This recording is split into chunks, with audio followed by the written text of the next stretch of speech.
And we continue at 1:06 in the afternoon on the John Phillips Show. Mr. Randy Wangs in Culver City. DJ writes in at johnnydon'tlikeshow@gmail.com. If you think the tagging is bad in Los Angeles, guys, if you drive through Oakland, the graffiti looks like the apocalypse. I said, hell no, baby boy. Let me get up on out of here. 10 years minimum sentence for graffiti vandalism. Who the hell wakes up every day to steal paint from AutoZone to ruin all the cities in California with tagging and graffiti? When I took the BART train from San Francisco to Oakland last year to watch the A's play the Angels, I saw so much graffiti from the train, including on single-family homes. There were single-family homes that were all tagged up. Well, the best tagging story, and by best I mean worst, is in Oakland. Do you remember this one from earlier this year? Maybe it was last year, where they were tagging up the postal vans, and the postal vans didn't realize it. And then if the postal van drew into the wrong neighborhood where that gang sign offended the other gangs, the postal vans were getting shot up. Oh, yeah, and the postmen were terrified. Shangy, how do you feel about that? That's right. I like that. That was amazing. 800-222-5222 is the telephone number, 1-800-222-5222. If you're on hold, stay there. We're going to get to more calls later on in the hour. But first, we told you about the $100 million that was raised by Fire Aid for the victims of the Palisades Fire and Altadena fires. Victims who lost everything, down to their toothbrush. Many of them were featured during this telecast, and their stories were told. Those stories compelled people to open up their checkbooks and write substantial checks. The community came through. The victims were elated that $100 million was raised because they're having trouble with their insurance companies. They're having trouble finding alternate housing. They're having trouble rebuilding their homes that burned down. They thought the cavalry was coming in to help them. However, many of those victims say they've received nothing from Fire Aid. Fire Aid says they're not giving money to the victims. They're giving money to other groups, groups that in theory could help the victims, groups that are in existence to help the homeless, for example. Any number of groups that already existed that have their own cause were given substantial amounts of money by Fire Aid. But the victims are saying that none of it is finding its way to them. Joining us to talk about this is the editor at the Palisades News, which you can get online at circlingthenews.com. You can follow her on X at Pascoe Sue, the woman who broke the story, Sue Pascoe. Welcome. Hello. Well, thank you so much for stopping by. Well, and thank you for shedding light on this because it's just a tragedy. And just yesterday, I got something from the Altadena people, which if I can read it to you, I think it sums it up very nicely. What all survivors need is help we can actually use, not money tied in red tape, because with the support we can save, we can plan, and we can rebuild without crushing debt. Direct aid doesn't just build homes, it builds hope. It helps survivors focusing on healing instead of fighting systems. Provide direct cash assistance to impacted individuals. I think that's what we all thought that Fire Aid was going to do and didn't. And many of these victims who are complaining about receiving no help from any of this money were victims who participated in this event, and their stories were used to motivate people to write checks, and that money was given to other groups and not to them. Correct. So there's a whole slew. It was given to, let's be clear, it was given to nonprofits. You had to have a nonprofit number to get this money. And in order to get it, you had to fill out a very simple six question thing saying, what's your organization's name? What's your nonprofit number?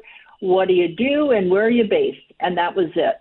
And then the money just came flowing to all these nonprofits.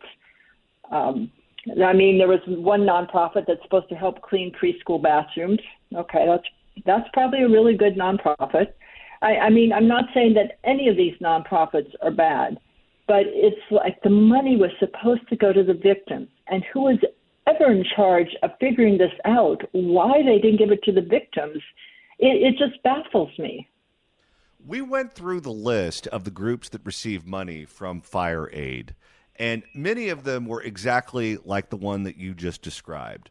Groups that have a cause, but that cause is not directly related to helping these people under these circumstances. They have some sort of group that they aim to help, whether it be the homeless or the preschoolers or AAPI community, whatever the case may be. But it's not groups that do things like, oh, I don't know, help you rebuild your house or find alternate lodging for you or things of that nature.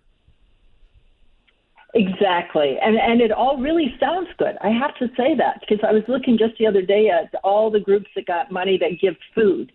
Well, here's a question I would ask is all this food that was given out, how did you find the victims? Because most of us didn't have an address to send the food to. Everyone was spread out, living with relatives and living all sorts of the place. So where did all this food go that was supposed to help the victims? You know, in theory, these are great nonprofits, but the money didn't go to the victims.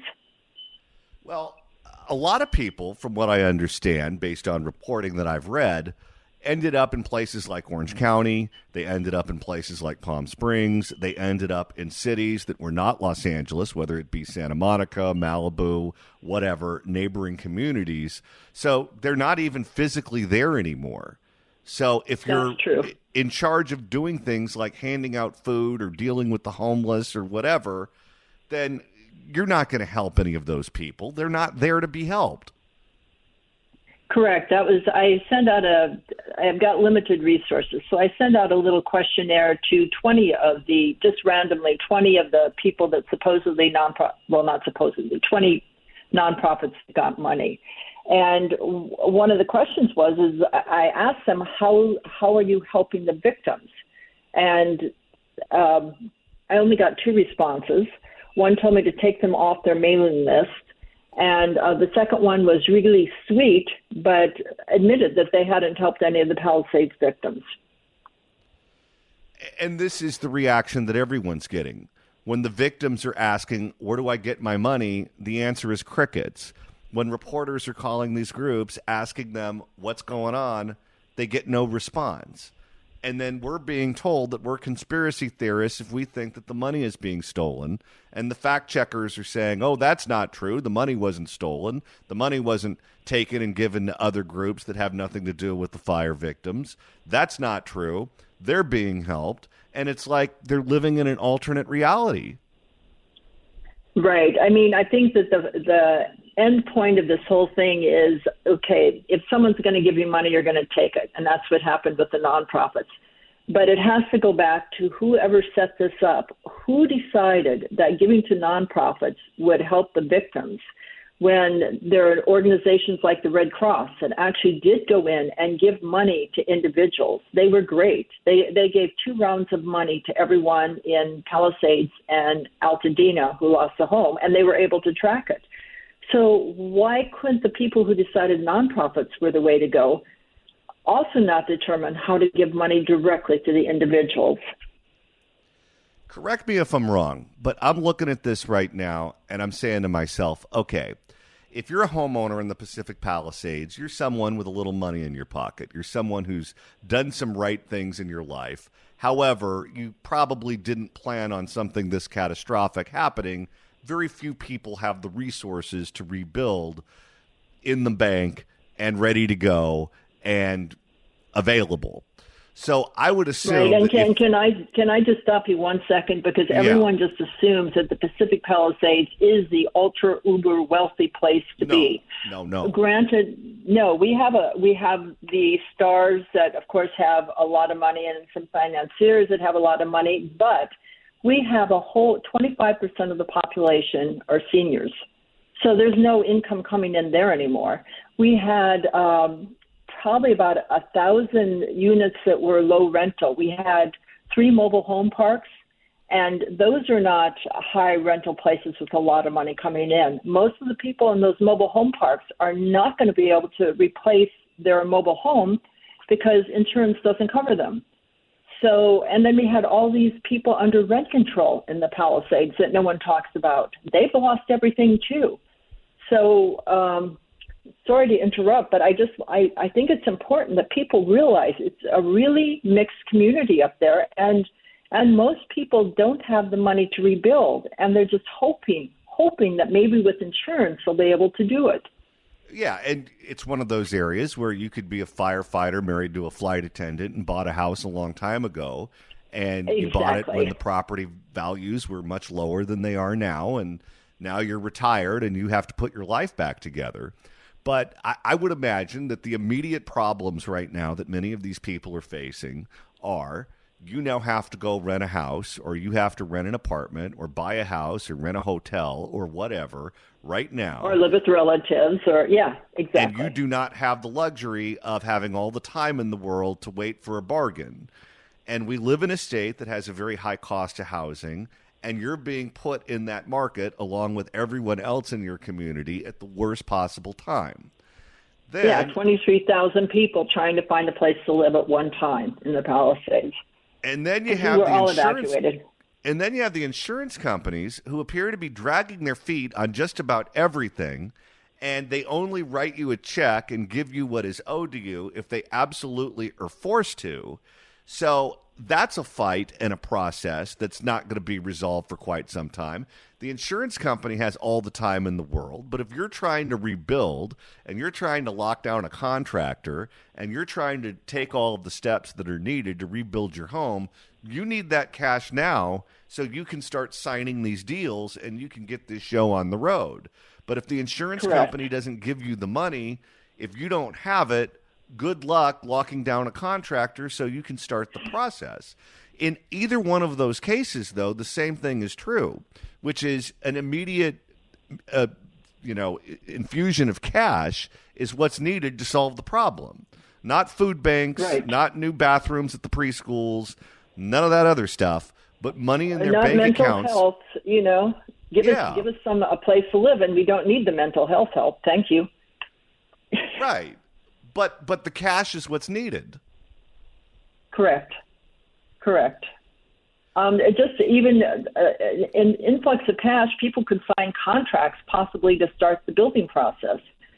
My home also burned in the fire, and we've started the process, but the insurance company is not coming through. So I jokingly say that we maybe will be able to put a shell up, but we won't be able to afford toilets or faucets.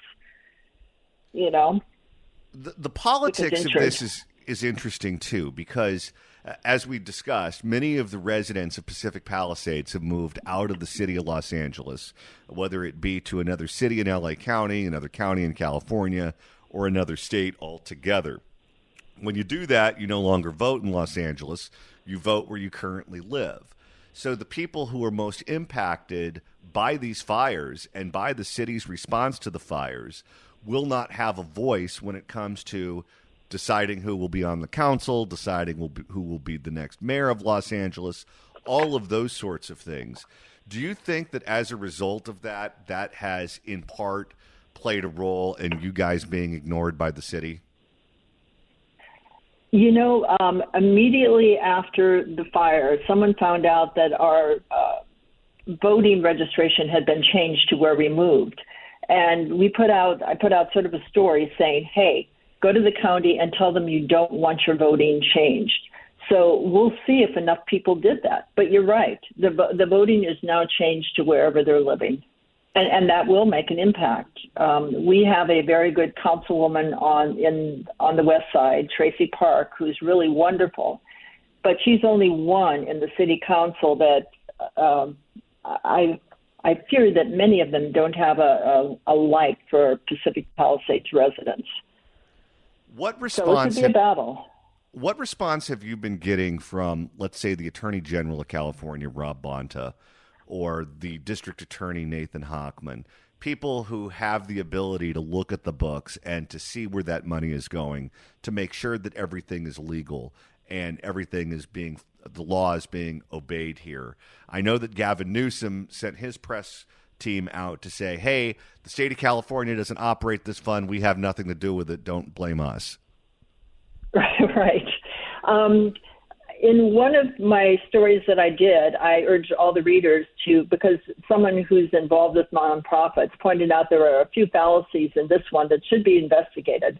And so I urged a lot of people to write the state attorney general office.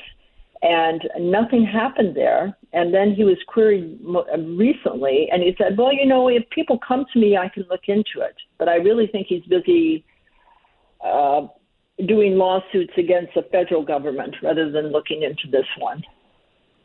Well, and he's also right now all about the sports gaming. He accepts a lot of campaign contributions from the Indian tribe, so now he's going to go after fantasy sports online. That's his new cause.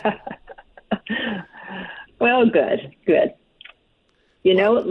the rest of us just sit here and eat dirt and go ahead, go after the fantasy sports.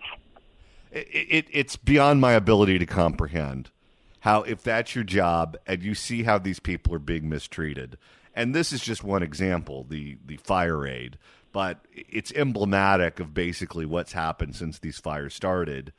And you say to yourself, okay, your job is to protect these people, and it seems like nobody cares. That's what I've said repeatedly. I have to thank Randy, because he put me on his show sort of at the beginning when I first started these stories. And it seemed like no one was interested. And at one point I was just in despair, because it seemed like no one cared that all this money that was raised for victims was just going to nonprofits. It just isn't fair. It's like what goes on with the homeless situation. It just appears to be one great big money laundering scheme, where you have these groups that are politically connected and they get money from the government, and then the money finds its way back to the politicians in the form of campaign contributions or endorsements or awards or seats on boards of directors or things of that nature. And you go, okay, I see how it helps everyone involved in the process, but it doesn't help the people who are the victims. It doesn't help the people who these programs are intended to help. And again, it's another thing where nobody seems to care. No, I mean, the money that goes to the nonprofits, it's once I started realizing it was nonprofits getting the money, that's just a whole other topic. So interestingly enough, I joked with my readers, why don't you just go ahead and open up a nonprofit and apply for fire aid? You might get money faster that way. Well, it turns out that someone said, well, you have to wait a year to get a nonprofit number. No, you don't. There are two organizations, California Community Foundation and Community Partners, that if you want to have a nonprofit, you can ask them if they would support you. And what happens is then you can use their nonprofit number, and then you will pay them administrative fee. So there was one gentleman in the Palisades who started his own nonprofit, got community partners to sponsor him, and he got $500,000 in fire aid. Wow. Crazy. I got to run. I'm up against a hard break, but thank you for your work, and I'm so sorry for what happened to you and everyone else in your community. Sue Pascoe, editor of Palisades News. You can follow her on X at Pascoe Sue. Sue, thanks so much for joining us. Okay, you're welcome. If you'd like to email the show, you can do so at johnnydon'tlikeshow@gmail.com. That's johnnydon'tlikeshow@gmail.com. And Randy, now that we've crossed the halfway point of today's show, if you want to continue listening to us after we sign off at 3, that's easy to do. All you got to do is search for The John Phillips Show wherever you get your podcasts, whether it's the Apple Podcasts app, iHeart, Spotify. Search for The John Phillips Show. Hit subscribe. You can download all the episodes. You could do a Google on the YouTube or get that KABC app, get that KSFO app. Easiest way to listen live to these radio stations and download all the podcasts. And honestly, where else are you going to get content where we play clips of Huelhauser? Oh, this is amazing. And clips of London Breed sounding like Huelhauser. Wow, this is really nice. 800-222-5222 is the telephone number, 1-800-222-5222. A tunnel in L.A. keeps getting tagged. The city pays to have it repainted. Hours later, it gets tagged again. The cops won't arrest any of the taggers, so it looks like this is going to go on forever. Should we keep paying to repaint the tunnel? 800-222-5222. Let's begin with Angel in Pomona. Angel, hello. Hey, how you doing? Long time listener. I love what you guys do over there. Great humor, great information. Hey, look, I'm born and raised in Los Angeles County. I'm Mexican American, first generation. Proud of my heritage, got a true patriot. And I'll tell you, my son, he's 33 now, but when he was 23, he was a quote unquote graffiti artist. He did this behind my back. I had my suspicions, and then a few years later, all of a sudden he wasn't doing this anymore, and he had a conversation with me, and he told me that he was arrested. And it was the most costly thing he ever had to pay. He spent a couple of nights in jail, one night in jail, and he was super embarrassed. My point is, arrest them. Start arresting and start making a PR media blitz about it. You know what I mean? Do that, and then the next thing to do is put a wall around L.A. Let's make it unescapable, like the movie Escape from L.A., because that's pretty much where we're at right now. I like the way you think, because look, if we catch these kids that are doing it and we say, okay, now here's what's going to happen. You are going to spend a night in jail, and you are going to spend a bunch of time cleaning up graffiti or picking up trash on the side of the freeways with Caltrans, and you're going to do that for a good long time until you learn your lesson. It'll reform some of them. Yeah, it sure will. Doing fine. He's got a nice career now, and, it's a good thing. And you're right. I think we can make a difference. But make a campaign out of it. Get the press involved. Like we have the Smokey the Bear or the detective dog with the, put a tiger in handcuffs and put him on posters and make him a cartoon or something like that. I love it. Thank you so much for the call, sir. Let's go to John in La Habra. John, hello. Hi, thank you for taking the call. I love what you guys do. So as far as the tunnel goes, stop repainting the tunnel. I'm in the trash business, and I've been in it all my life with my two brothers, and we have a lot of trash containers that are constantly getting graffitied, and now, sure, we want our containers to look nice and graffiti-free, but we can't keep up with everything. So now we got city officials sending us notices to get them cleaned up, and they give us like 48 hours to do it. And if you don't do it, you get a fine. So I had this one little restaurant that kept getting tagged. I changed out the container 4 times in a month. And so after like the 4th time, I called the gentleman from the county of LA who was sending out the notices, and he was an Asian fella. I'm not prejudiced, but there was no vowels in his last name, so I didn't even know how to pronounce it. And I had explained to him, I said, hey, I've been changing out this container, so we're going to keep doing this? And he tells me, well, yeah, this is what you signed up for. And he says, I have the ability to pull your permit. So now we're the victim. We're getting charged for being the victim. And now we're getting slapped on the hand from an immigrant that a job was created for. So that's my problem. And I believe that somebody already said, arrest these people. As you just pointed out, clean the freeway. But really, what is the city officials? What's their goal? Like, okay, we made this trash company get their bins cleaned up. And at the end of the day, 6 hours later, actually one of them was, they're graffitied again. So what did we accomplish? It's like digging a hole and then putting the dirt back in. What did we accomplish? So well, and you pay a fortune for permits. You pay a fortune in taxes. You pay a fortune one way or another to the government. Their job is to prevent that from happening. Their job is to arrest the people who are doing this. I would love to hear that guy answer the question, how many arrests have been made for this kind of vandalism? And the answer, of course, is 0. And then that leads to the question, well, if I'm expected to hold up my end of the bargain, when are you people going to do your job? That's our problem right now.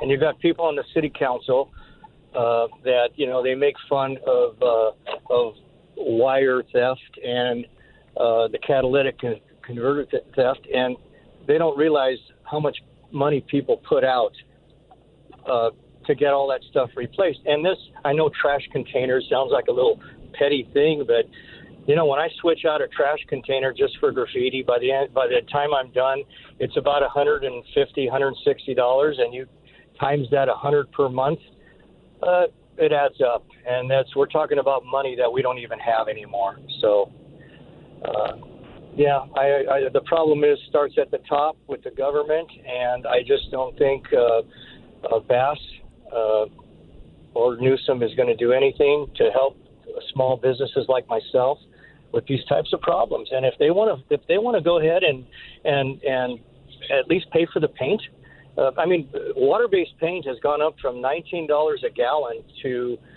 $43 a gallon in a very short period of time. So it's very costly. It's very frustrating, and that's all I got. Thank you. All right. Thank you for the call, sir. I appreciate it. Let's go to John in Sunnyvale. John, hello. John went bye-bye. All right. Let's go to David in Northridge. David, welcome. Thank you. Love your show. Listen all the time. My call is related to a previous caller, the guy that had the idea about the paintball gun. My idea, and this should be as easy as shooting fish in a barrel. You post somebody on either side of the tunnel, and as they come out, you grab them. And with those big, giant police zip ties, wrap their arms around a telephone pole, zip tie their hands right there, spray paint their hands and their face, and walk away. Oh, boy.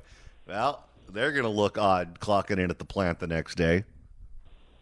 Well, sort of it's deserved. The communist mayor won't do crap. They not only don't do anything, they encourage this deviant behavior. So something has to be done. Well, if you do it with blue paint, they can be part of the Blue Man Group and perform in Las Vegas. Hey, good. Need to find out if they can dance. Confiscate their money and use that for graffiti removal. All right, there's a theory. Thank you for the call, Sarah. I had someone call in last night, Johnny. Their idea was whatever they tagged on that wall in that tunnel, you tattoo that on their face. Yeah, I'm sure having the name of a gang tattooed on their forehead will look real good when they're sitting in front of the U.S. Senate waiting for their confirmation to the Supreme Court. Let's go to Cheryl in Lake County. Cheryl, hello. Hello. Would I be allowed to speak on the subject of the nonprofits that Sue Pascoe spoke of? Of course. Okay. Well, the first little comment I want to make about the graffiti is that it's a power grab, basically, by the cartels, in my opinion. We're the bosses, and it's kind of like a property of tattoo on a biker chick. This is ours. You're not in charge, government. You're not in charge, people. We're going to take over. That's why we need Trump. Anyway, about the subject of the nonprofits, I have lived this since 2018, the Mendocino Complex fire. And particular, what I was going to speak of, there's an agency called Recover California that put me through 4 years of Satan, basically, because the work that was involved on my part was just ongoing, and they constantly tell you, don't worry, you're going to have a house again. And they had, there was hundreds of phone calls and emails and Zoom meetings. They sent the surveyors, the engineer, the contractor, the financial advisors, and then my worker left for Singapore. So I got another worker.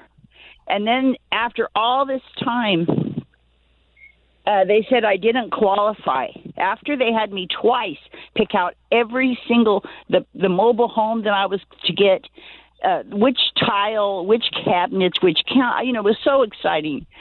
And in the end, after they were paid all these wages for all their time, you know how that works, the monies went to them, and they told me I didn't qualify.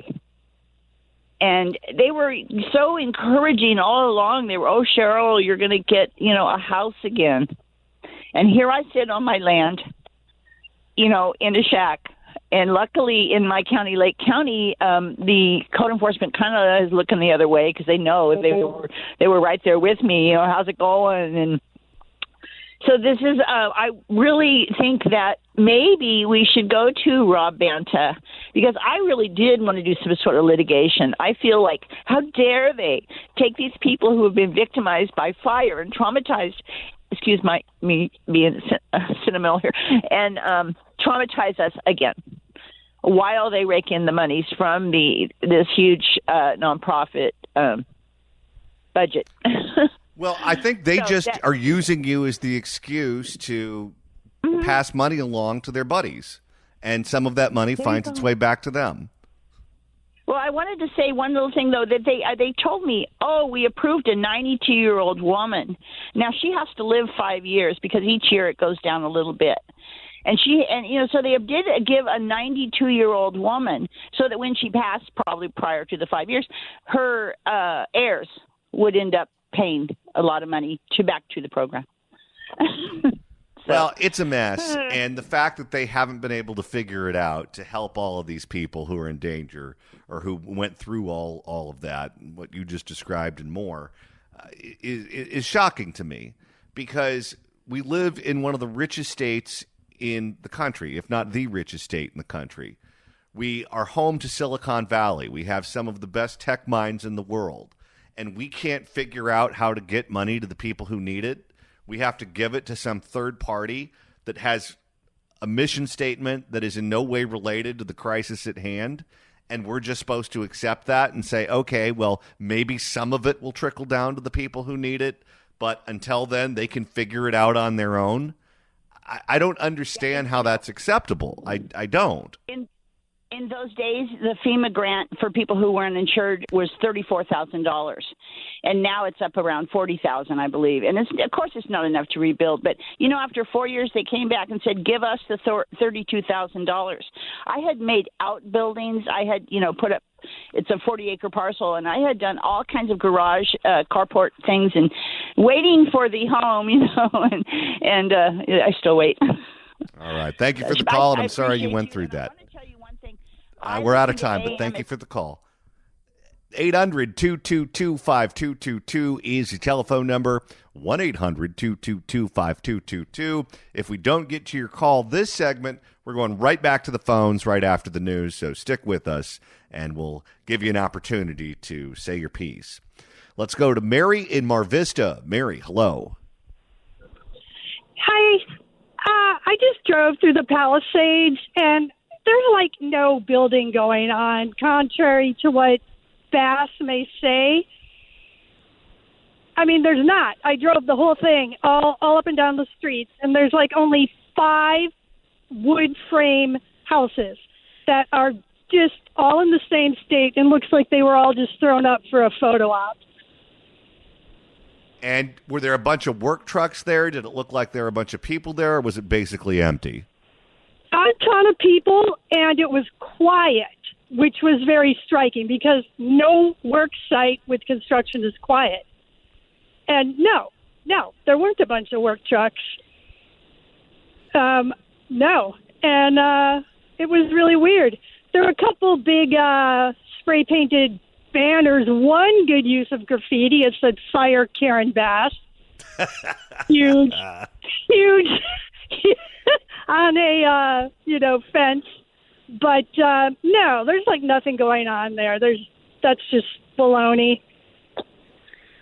Did you talk to any of the people who were there? No, but it was mainly people who are servicing porta potties and standing around trying to look busy. I mean, seriously, there wasn't, nobody was hammering, nobody was nailing. I mean, it was like a movie set. And today is a Tuesday, so this is middle of the day, middle of the week, good weather, so it's not like it was raining or there was any threat of weather slowing them down. In theory, They should all be out there working today. Yep. And nothing was going on. Nope. Big fat nothing at all. And it was weird. But, you know, that whole thing is sketchy beyond belief. And then Newsom saying, oh, we're going to build high rises for, you know, loony people. And it's too much like Lahaina land grab vibey going on. And it's nobody does anything, you know. And then they start talking about, oh, well, we have the fire, the money we collected that went into the black hole where the money for the homeless went. You know, nobody traces the money, and they say it's not traceable. Like that's what same thing with this money. And one of the nonprofits was, I think, Newsom's wife. All right. Well, thank you for the call. I appreciate that. Not surprised to hear there wasn't a lot going on in the Palisades. Not surprised at all. 800-222-5222 is the telephone number. 1-800-222-5222. If you want to weigh in on any of the topics that we've discussed today, if you're on hold, stay there. We're going right back to the phones when we return right here on The John Phillips Show.